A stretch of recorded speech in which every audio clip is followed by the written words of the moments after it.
बातની શરૂઆત કરું એ પહેલા હું એક શાયરી કહીશ कि लगता है समंदर को गुमान आया है, लगता है कि समंदर को गुमान आया है, मेरी कश्ती वहां ले चलो जहां तूफान आया है।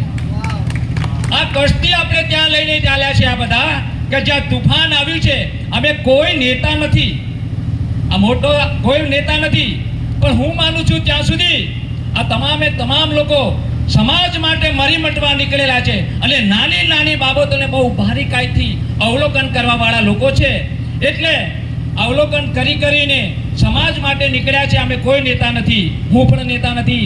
અને જ્યારે આ બધાએ વાત કરી બાબા સાહેબ વિશે, તો બાબા સાહેબની વાત કરવા જઈએ તો રામ કથા, શિવ કથા, ભાગવત કથા બધું વામણું પુરવાર થાય અને ભીમ કથાના સ્પેશિયલ મારી બાજુમાં જ બેઠા છે પ્રકાશભાઈ બેંકર સાહેબ જે ભીમ કથાઓ કરે છે, એટલે ભીમ કથાની તો વાતો જ ના થાય, એ તો રાતોની રાતો ખૂટી પડે। એટલે આપણે એના વિશે નહીં જઈએ, પણ હું માત્ર એક જ ઉદાહરણ આપીને મારી વાતને પૂરી કરીશ કે આ સુપ્રીમ કોર્ટ અને સરકારને જે BMW લઈને અનામત માંગવા આવ્યા હતા, એ જગ્યાએ એમને ગરીબ માણસો દેખાઈ આવ્યા અને એમને 10% EWS ઇકોનોમિક વીકર સેક્શન 10% અનામત આપી।